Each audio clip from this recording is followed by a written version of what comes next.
Hello, welcome back to my channel. If you are new here, my name is Liz and I am a full-time health and fitness coach. I do things all nutrition, fitness, lifestyle, coaching. And today we are going to be speaking about how I have transformed my physique and leveled up my progress without going to extreme. So if you don't know my journey, I've actually come from an eating disorder background. So I actually started my Instagram page in 2020 and I documented my whole weight gain journey. I gained about 20 kilograms and I've transformed my whole relationship with food and exercise, and I have such a good healthy mindset towards exercise and everything now. And my aim is to prevent you from making the same mistakes that I did. And especially in January, there is so much shit online, it is driving me crazy. But unfortunately, people make bold statements online to try and get more traffic to their page and then monetize from that. But in reality, a lot of it is extreme. And yes, you might be able to lose weight or see body composition changes doing a lot of these things, but it's not going to be sustainable for you. And then you're probably just going to end up hating the process, you're not going to feel good, and then you're just going to be back to square one, if not in a worse position. So I'm going to talk to you whilst I get ready about what I have been doing to make changes to my physique and feel like I'm in a really good position of how I look and how I feel, and just doing it in a non-restrictive way. So if you want to get toned, you need to focus on building muscle and losing fat. The best way to do this is by following a structured workout plan. Now, how many days you work out doesn't actually matter. You've got to make sure you have enough volume overall, but 3 days is more than enough if that's what you're worried about. But if you want to train 5 days, that's absolutely fine. Preferably, if you want to see results and for it to be sustainable, I wouldn't train any more than 5 days. You're not an athlete, you're not a bodybuilder who's like prepping for, I've just spilled foundation on my joggers. You're not a bodybuilder who's, prepping for a bikini competition. You're a real person, and you need to make sure that you're having rest around, your busy lifestyle. Don't forget, a lot of these people who train like 6-7 times a week, that is their job, and they have to do certain things in order to get to the next level. We just want to live a healthy, balanced lifestyle and look toned and feel defined. I follow a 4-day workout split from my coaching program, and this is 2 upper and 2 lower body focused exercises. Please make sure that you're tracking all weights, reps, and sets. So this way you can make sure you're progressive overloading, which is basically increasing the intensity over time to make it harder. The building muscle side, if you want to focus on losing fat, there's 2 different ways that you can do it depending on your starting point. Now, if you're someone who holds onto loads of body fat, what you would want to do is focus on being in a calorie deficit. And I'd focus on being in a calorie deficit of around 400 to 500 calories if you have a lot of fat to lose. However, if you're coming from a place where you're at like a healthy weight, you don't actually want to lose necessarily too much weight and you just want to tone, what I would suggest doing is sitting at maintenance calories or just under maintenance calories. And you can work out your calories by clicking the link. I'll put a link below, and I have a free calorie calculator. You can work out your calories there to work out how much you should be eating and what protein intake you should be having as well. First things first, I just want to clarify what toning is. Because a lot of people, they'll come to me, especially with my coaching, and they'll be like, Liz, like I want to get toned, but I don't want to get bulky. I don't want to get loads of muscle. And I completely get that. I don't want to look bulky myself. I want to feel lean. I want to feel toned, defined. Nothing wrong with being bulky if that's your goal. But, that's just, I don't want to have that big bulky look. But the best thing to know is that toning isn't actually a thing. What you do for building muscle and toning is very similar. The main difference is just your step goal and also as well your nutritional intake. Also, before I start, can we just take a second? What is this? What is this? It's fallen off. But if you're a galley who wants to grow out their nails, this is Biab. This is the longest my natural nails have ever been. I love it. Oh, look how long these are. Now I've given you a brief overview of what toning is. I've done recently, which has allowed me to go to that next level. The bloating, it's helped my skin, it's allowed me to feel a lot more defined in my core area in particular, and just get to a place where I'm just really, really happy with how I look in the mirror. This is especially consider I'm actually in a building phase right now, that I still feel more toned now in a building phase than I did a few years ago when, I was just at a maintenance phase. Like I said to begin with, the most important thing is if you're wanting to feel more toned, you need to be in a slight calorie deficit or maintenance depending on your starting point. However, there's a nutritional framework that I like to work towards, which can just help break down what I need to eat and just navigate each meal a lot easier. And this is the 30-80-30 framework. This is a framework that I've made myself, and this is kind of the principle that I live by. This is every meal needs to have 30 grams of protein in. Now, of course, if it's 29 grams, do not worry about it, but having that rough goal allows you to make sure you have enough protein. Now, the reason protein's important is that when you're in a calorie deficit, your body wants to use muscle as fuel. A skinny fat look, you know, when you're feeling smaller and you lose weight, but you're feeling a little bit fluffy, what you want to do is focus on making sure that you're having enough protein. 80 stands for 80% of foods from whole foods, and then the 20% of foods from a little bit less nutritious fun foods. Help a lot with things like your overall gut health and keeping satiated for a long period of time. If you're just having processed foods, you could technically go and have 1800 calories worth of chocolate pasta. You know, you can eat anything and still see progress. However, you'll probably feel tired, you probably won't feel too good in yourself, you probably have bad skin. So this is where we want this balance. We're not going to one extreme, we're not going to another extreme. Instead, we're finding this balance and making sure, yes, we're getting that nourishment for what our body needs, but we're also adding in a little bit of what we want, you know, a little bit of chocolate. And then the other 30 counts for meals under 30 minutes. The reason for this is we try and overcomplicate things. We think we need to eat healthy, so to eat healthy, we have to eat all these exotic meals and spend hours cooking in the kitchen. That is not sustainable, girl. You will not be able to stick to your meals if you're trying to cook for 50, 60 hours. You're gonna hate your freaking life. So what we're gonna do is gonna make nice, easy, quick recipes. Actually taste good.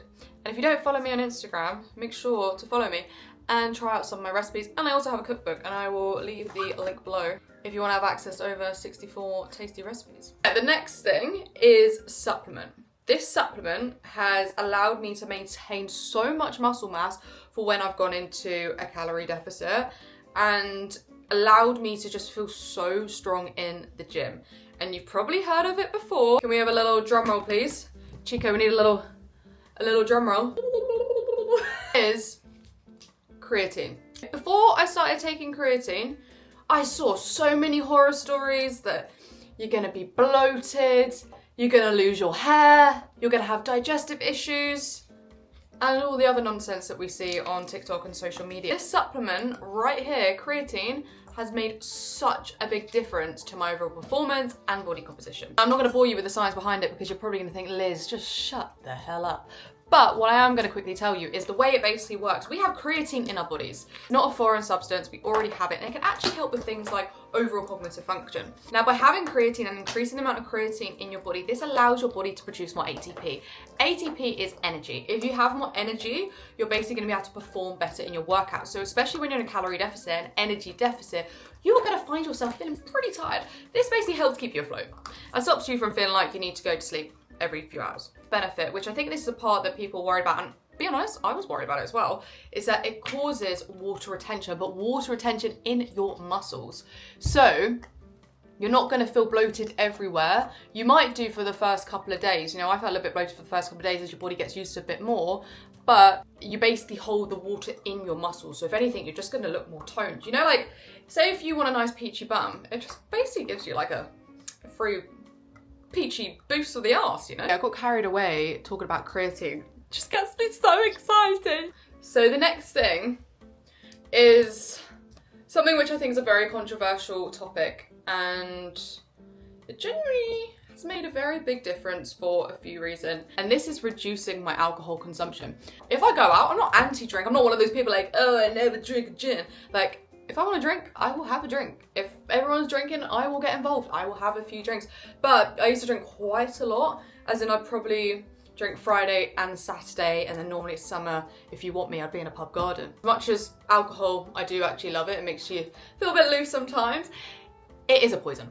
Alcohol is a poison, and when you have alcohol, and especially too much of it, it massively disrupts your gut microbiome. So after drinking, not only do you feel inflamed, you have water retention because your body's really dehydrated, which causes the scale to go up.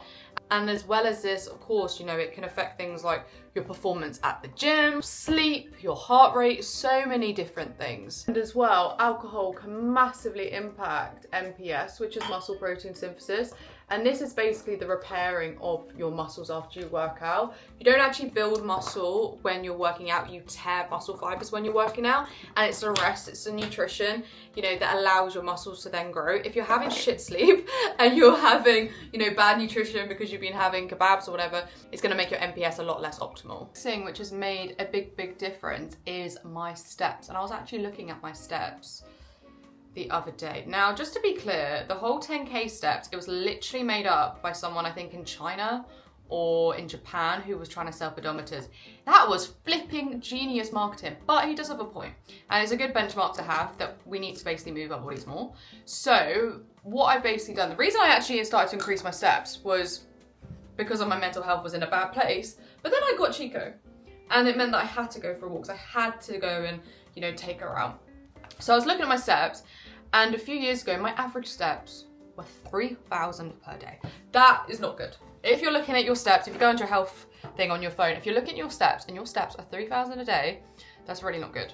Our bodies aren't designed to be like all day, but we're also obviously not designed to go and do like 20,000 steps. We want to find this happy medium that we're moving our body a little bit more around our busy lifestyle, but we're not just burning ourselves out. This is why having a 10K step goal, even though it doesn't factually mean you're going to automatically lose weight like that, it can be beneficial as a benchmark to use. Huge composition changes as a result of, you know, prioritizing this thing. And the reason it works is because it basically just means you're burning more throughout the day. We have our TDE, and I'm not going to go into the whole boring, snoring, deep nitty gritty of it, but this is our total daily energy expenditure. This is how much we burn per day. And the biggest thing that we can control is our exercise outside of workouts. Think about it this way.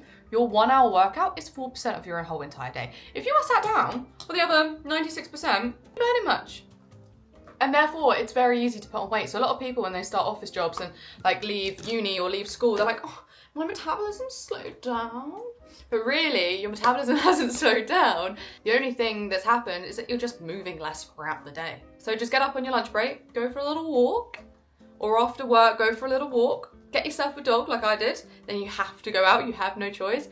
Increase your steps by a little bit, and girl, you will see a big difference. Okay, and then the other thing which I've started doing, which helps a lot with breaking that all or nothing approach, if that's something that you struggle with, or, you know, if you're busy some days, this can be really helpful, is focusing on averages with your overall goals. So say you've got a 7,000K step goal. Don't feel like you need to go and do 7,000 steps every single day. You know, you could do 5,000 steps one day, you could do 9,000 steps the next day, and as long as it averages out, like, honestly, that is absolutely fine. Like, you don't need to be super strict with it. Remember, your body doesn't respond to what you do on one day, your body responds to what you do on an overall average as well.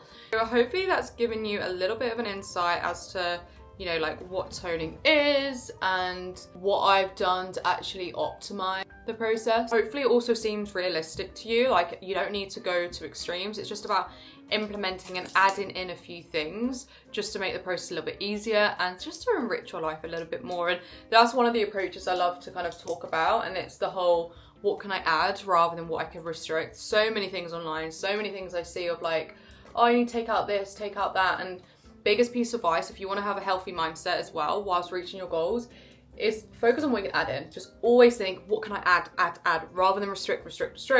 Naturally, of course, if you add in more fruit and veggies, you're not going to crave as much sugar, or you're not going to feel as hungry because you're eating high volume foods. So add, not restrict. I hope that was helpful. Thank you so much for watching, and if you like this video, please give it a like and let me know what you think below. And if there's anything you do want me to cover, then let me know. Me and Chico would love to talk through a few new topics with you.